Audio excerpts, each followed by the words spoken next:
ya sabemos en qué consiste el algoritmo. Yo aquí lo he definido manualmente. Tengo aquí una función de distribución gaussiana que recibe una muestra, recibe mu y recibe sigma, o sea, el vector de medias y la matriz de covarianza, y calcula la probabilidad, ¿cierto? Entonces lo primero que hago es realizar la inversa de la matriz de covarianza. El primer término es 1 sobre 2 por pi por la raíz cuadrada de el determinante de la matriz de covarianza. Bueno, aquí hay un problema, ¿cierto? ¿Qué me falta aquí? Exponente, el de eso, el de medios. Correcto, me falta el de medios. Me falta el de medios.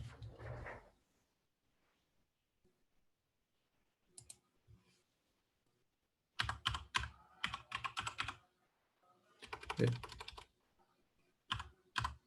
Bueno, también se podría hacer simplemente así.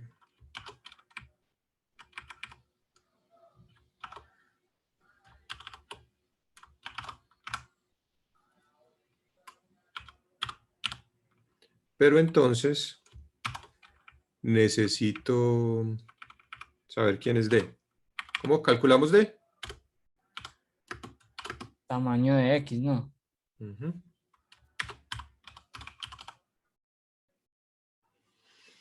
X.shape, entonces debe ser el 1. Listo. Bien, vamos a ver si esto funciona, porque con este cambio tenemos que probarlo.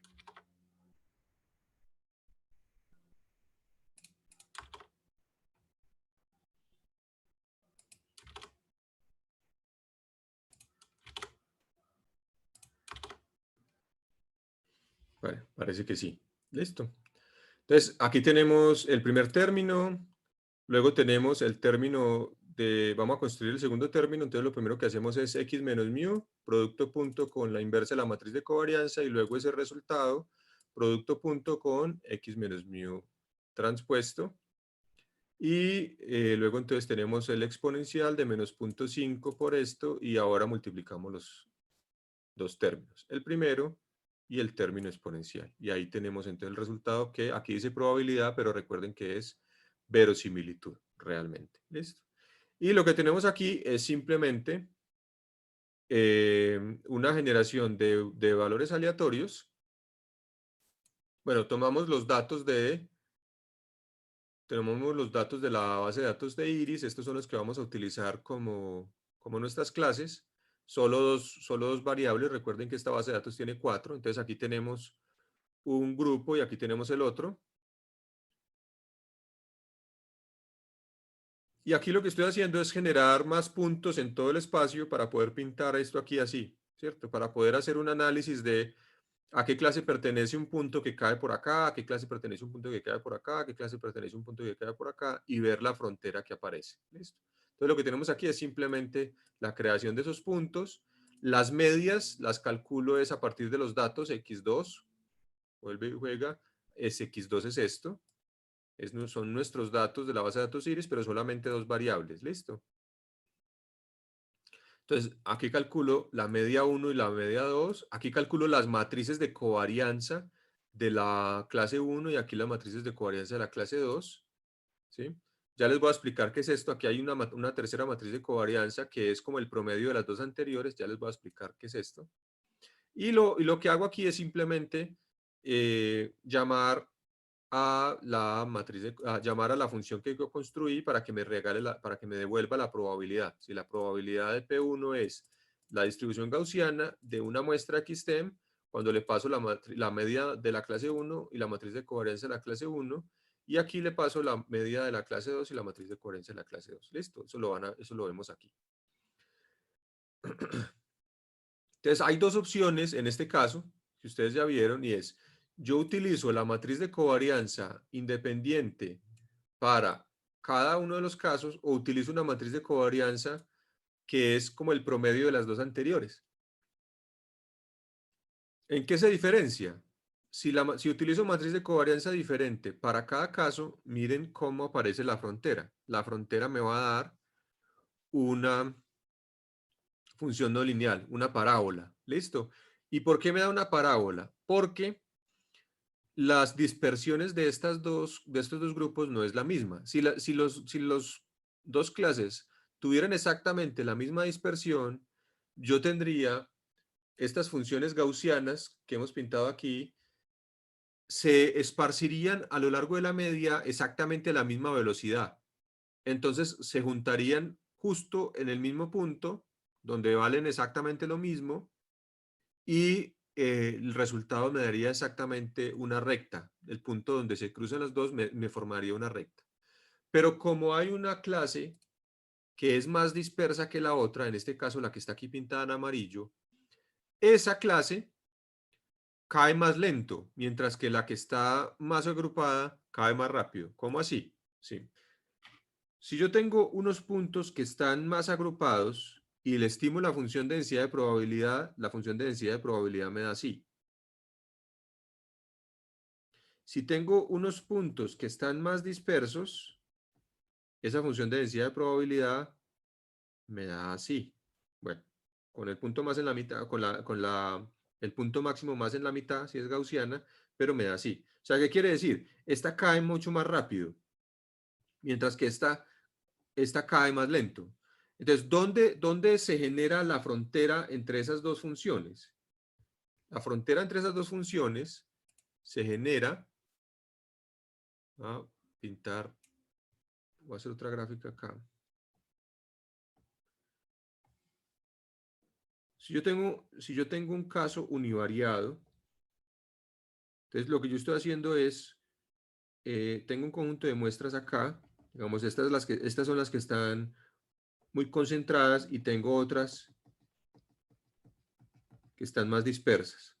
Entonces, de las que están muy concentradas, aparece una función de densidad de probabilidad que es así, se va al infinito pero cae muy rápido, y de las otras aparece una función que está así. No puede ser negativa. Listo. Esa cola que pinté allá no puede ser posible.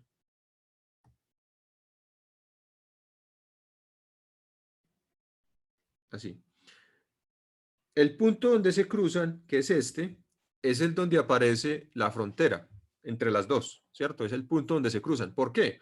Porque a partir de ahí es donde, si me muevo a la izquierda, la probabilidad de pertenecer a la clase roja es mayor.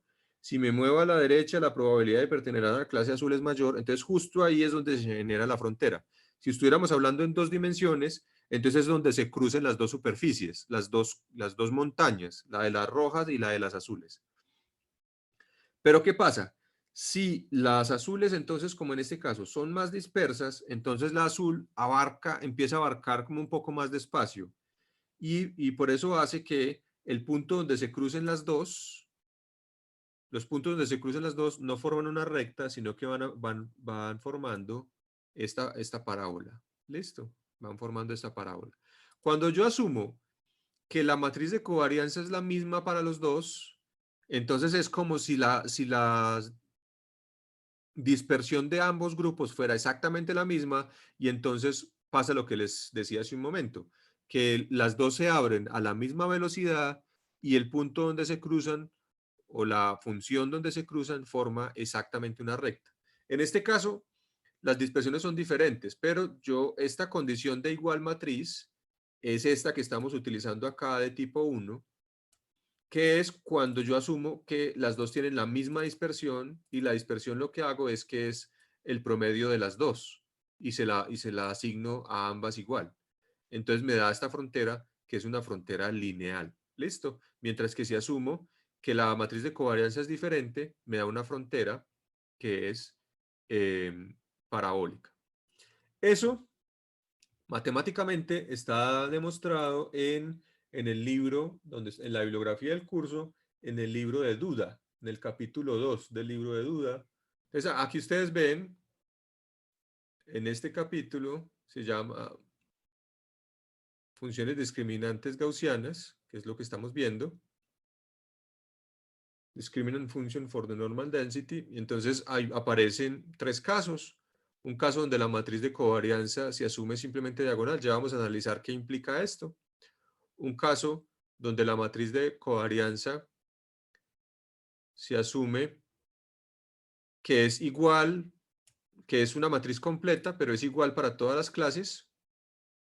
Y un caso donde la matriz de covarianza es arbitraria, es decir, es diferente para cada clase. Si revisan entonces este capítulo, aquí se va a demostrar matemáticamente por qué los resultados de las funciones de frontera son lineales o no, ¿sí? ¿Por qué da cuadrático o por qué da lineal? ¿Listo? Entonces es importante que lo revise. Y esta gráfica nos muestra las diferentes formas de frontera que podemos obtener a partir de utilizar las funciones discriminantes gaussianas. Vamos a poder obtener todas esas fronteras que están ahí, las podemos obtener a partir de las funciones discriminantes gaussianas. ¿Listo? Vamos a mirar entonces los casos que les acabo de mostrar que aparecen en el curso, que aparecen en el libro, ¿cierto? Cuando nosotros asumimos que si las matrices de covarianza se consideran de esta forma, sigma sub i, donde i es la matriz identidad. Entonces, una cosa muy importante que ustedes tienen que tener en cuenta es las muestras que yo tengo tienen una distribución.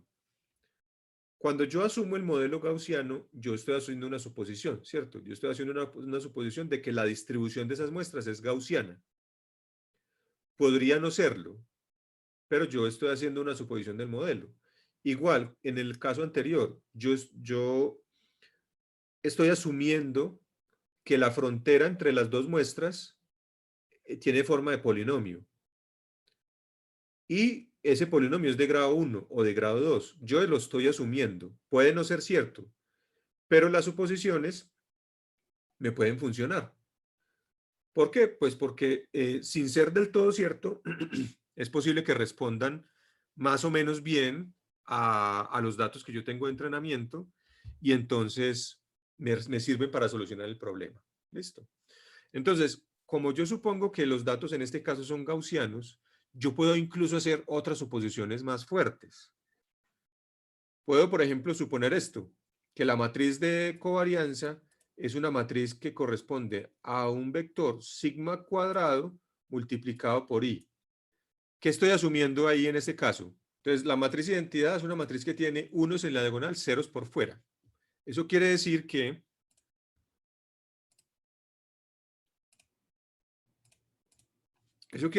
estamos hablando de una matriz de covarianza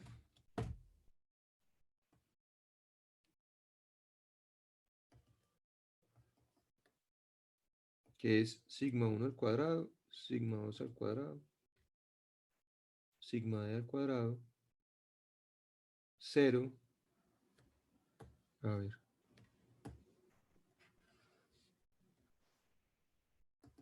0,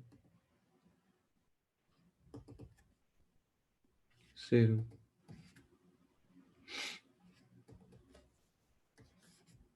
¿Sí? ¿Qué estoy asumiendo ahí? Que no hay relación de una variable con otra. Ok. Exactamente, que no hay relación de una variable con otra. Recuerden recuerden lo que hay por fuera de los términos. Por fuera de los términos está el coeficiente de correlación entre la variable ij por sigma i por sigma j. Estas dos no pueden ser cero. No pueden ser cero. Porque si alguna de estas dos es cero, tendríamos un cero en la diagonal. Entonces, ninguna de estas dos puede ser cero. ¿Quién es cero? Es este.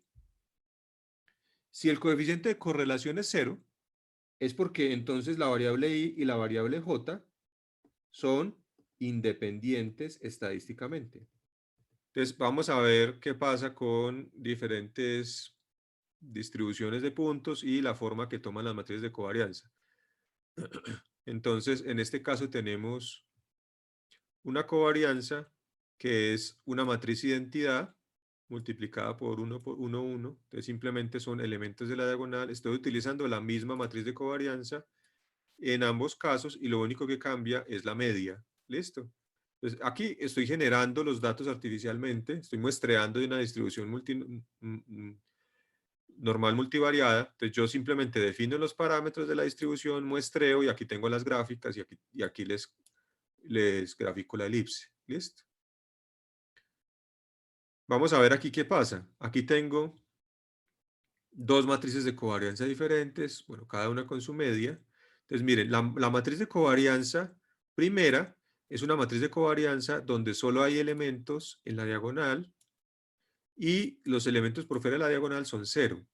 Ahora, el primer elemento de la diagonal es 1.1 y el segundo es 2.1. Es decir, hay una variable que tiene mayor dispersión que la otra. ¿Qué resultado me da? Me da este, ¿sí? Donde las variables son independientes entre ellas y hay una que tiene mayor dispersión que la otra. En este caso, la que está sobre el eje de las abscisas, ¿cierto? Mientras que la otra matriz de covarianza es una matriz de covarianza completa. Tenemos las variaciones, las varianzas de cada variable y tenemos unas covarianzas que dicen 2. Tienen relación entre ellas. Mírenlo cómo da. Y miren la forma de la elipse. Listo. Entonces, los tres casos anteriores los podemos ver acá porque esos casos me van a dar diferentes formas de frontera. ¿Sí? Si yo asumo que las matrices de covarianza son iguales entre las dos, recuerden, voy a tener una recta. Si asumo que son diferentes entre ellas, voy a tener probablemente funciones de frontera. Recuerden que la frontera aquí aparece en los puntos donde se cruzan las dos distribuciones. Voy a tener funciones de frontera que son no lineales. ¿Listo? Entonces, puede ser que sea la matriz de covarianza completa o incluso puede ser que sea la matriz de covarianza diagonal, siempre y cuando sean diferentes para cada clase, vamos a tener fronteras que son no lineales. ¿Listo? Estos tres casos se traducen en tres tipos de modelos diferentes. El primer modelo lo llamamos análisis discriminante lineal. Recuerden que estamos hablando de funciones discriminantes gaussianas, pero si les asumimos la misma matriz de covarianza, entonces a todas las clases, entonces hablamos de análisis discriminante lineal y me da una recta. Si permitimos matrices de covarianzas completas y diferentes entre cada una de las clases, hablamos de análisis discriminante cuadrático, que es el segundo. ¿Listo? El segundo que está acá es, no, es el tercero, perdón. El tercero, caso 3, el naranja. Y si asumimos que las variables son independientes entre ellas, eso quiere decir que las matrices de covarianza son diagonales, ese modelo se llama un naive Bayes, un modelo bayesiano ingenuo, ¿sí? Pero como asumimos que las matrices de covarianza son en todos casos diferentes entre las clases, también me da una frontera que es no lineal. ¿Listo? Entonces ese modelo se llama naive Bayes. Aquí pueden ver entonces que yo instancié un objeto de cada uno de estos modelos, de cada uno de los tres modelos, lo entrené, llamé al método fit para entrenar con los mismos datos, cada uno de ellos, y lo demás es simplemente para graficarlos. ¿Listo? Para graficar las fronteras que me da cada uno de ellos. Entonces, este es el discriminante lineal, discriminante cuadrático y naive Bayes. ¿Listo? Son tres modelos de clasificación diferentes. Realmente todos son derivados del mismo modelo de una función discriminante gaussiana, pero asumiendo tres formas de función de covarianza, de matriz de covarianza diferente. Bien, por último, para terminar, entonces, estas dos formas de resolver el problema de clasificación, como buscar una función de frontera que divida las dos clases y estimar una función de densidad de probabilidad por cada clase de manera independiente y luego pues va a aparecer una frontera, pero es a partir del punto donde se cruzan esas funciones de densidad de probabilidad. Esas dos perspectivas de resolver el problema tienen, de hecho, nombres diferentes desde el punto de vista del tipo de modelos que podemos utilizar. Al primer caso se le llaman modelos discriminativos, mientras que a la segunda aproximación se le llaman modelos generativos. Entonces, los modelos de funciones discriminantes gaussianas, como el discriminante lineal, el discriminante cuadrático y el modelo de Naïve-Bayes, son modelos generativos, aunque en su nombre aparezca la palabra discriminantes, porque el objetivo es discriminar entre dos clases, su principio de funcionamiento es con base en funciones de densidad de probabilidad. Eso los hace generativos. Se les llama generativos porque yo puedo, una vez estimada una función de densidad de probabilidad, yo puedo generar muestras aleatorias, muestras artificiales. Utilizando ese modelo yo puedo generar muestras artificiales de esa misma distribución. Por eso se le llama generativo.